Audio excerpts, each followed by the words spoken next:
Vous avez bien envie de vous faire une petite séance, mais vous ne savez pas quoi regarder. Vous êtes en réalité bientôt prêt, car Vidéo Futur est là pour vous aider. Salut à tous et bienvenue dans le journal des sorties Vidéo Futur, votre coach intensif pour une cinéphilie en béton armé. Au programme cette semaine, un prêtre mal barré, un face-à-face bien de chez nous, du gangster comme on l'aime et un acteur qui joue souvent avec le temps. Partons pour l'Irlande profonde pour débuter avec Calvary, où l'histoire d'un prêtre dans un petit village qui va recevoir une menace de mort avec un ultimatum d'une semaine.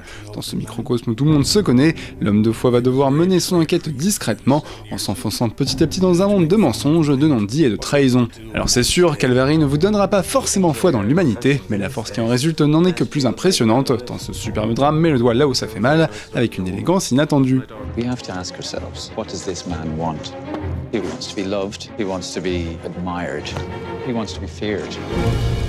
Conflit humain toujours, mais avec un caractère bien plus national, puisque la French raconte la lutte entre un procureur et un parrain de la pègre à Marseille. Il ne fallait pas moins que Jean Dujardin et Gilles Lelouch devant la caméra pour camper ce face-à-face mémorable, dans un polar ambitieux qui ne manque ni de drame ni d'action, et qui fait plaisir à voir dans le paysage français, ne manquant pas de nous rappeler que nous aussi, on sait jouer aux gendarmes et aux voleurs. Qu'est-ce que vous voulez? Je mets un pied dehors, on parle de vous, je me retourne, vous êtes sur mon cul. Je vous plais?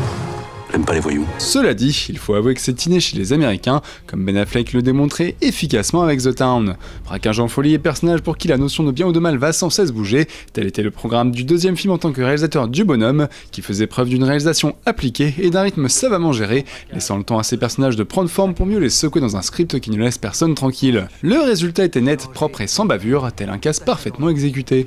Il paraît que t'as une jolie nouvelle copine. Si je sens qu'il peut lui arriver quoi que ce soit, je vous tue tous les deux. T'es amoureux de moi? Ouais. Pour votre focus de la semaine, vous vous êtes intéressé à Ethan Hawke, un acteur discret qui n'en reste pas moins bourré de talent. Surtout que le bougre a le don pour être toujours impliqué dans des projets originaux, tel Before Sunrise, le premier film d'une étonnante trilogie qui analyse intelligemment l'histoire d'un couple et son évolution à travers le temps, dans 3 œuvres tournées à quasiment 20 ans d'écart. Are you trying to say you want to kiss me? Dans un registre plus risqué, Ethan Hawke traversait un entraînement difficile dans Training Day, où il était formé durant une journée pas comme les autres par Denzel Washington et en peur de rien. Voilà, ça c'est du sérieux mon pote. Dès le premier jour, tu fais une saisie de 3 millions de dollars. Officier de police, lâchez-la! Non, on arrête personne aujourd'hui. Pour lâcher ces salauds? T'espérais quoi? Espérez, la justice, c'est pas... Enfin, ce cher Ethan a fait grand bruit en jouant dans Bienvenue à Gattaca, où l'on découvrait un centre mystérieux où l'on contrôle à la perfection l'empreinte génétique de l'homme, à tel point que le film a été nommé par la NASA comme l'œuvre de science-fiction la plus plausible de l'histoire du cinéma. Monsieur le directeur, est-ce que ça va affecter la mission? Oh, nous allons continuer comme prévu. Le créneau de lancement est ouvert jusqu'à la fin de la semaine et, aussi tragique que puisse être un pareil événement, il n'a pas empêché les planètes de tourner. D'ailleurs, le réalisateur Andrew Niccol revient au cinéma avec Good Kill, toujours avec Ethan Hawke, pour nous prouver une fois de plus que l'acteur est un homme touche-à-tout qui aime surprendre, bref, un chic type. Il se peut parfois qu'un film soit tellement mauvais qu'il en devienne génial. Ça s'appelle un nanar et figurez-vous que votre box préférée accueille l'un des champions de la catégorie. Alors accrochez-vous à votre canapé car vous aurez sûrement du mal à vous remettre de notre coup de cœur de la semaine, j'ai nommé Virus Cannibal.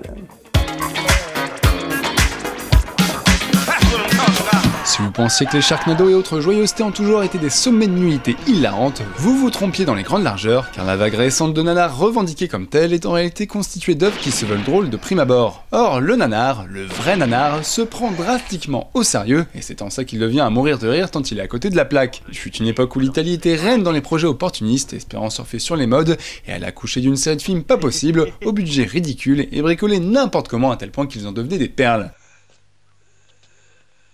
Attends, une petite seconde. Laisse-le-moi!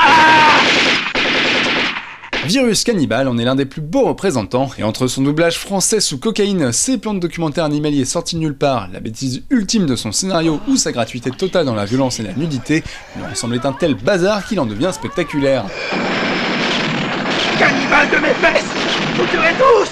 Alors oui, c'est sans conteste le film le plus nul dont on vous ait jamais parlé dans cette émission, mais il est à un tel degré qu'il en devient fabuleux à sa manière, et on ne peut que vous conseiller de le regarder entre joyeux lurons avertis. Ça vous fera peut-être sûrement un peu halluciner, mais vous en demanderez encore.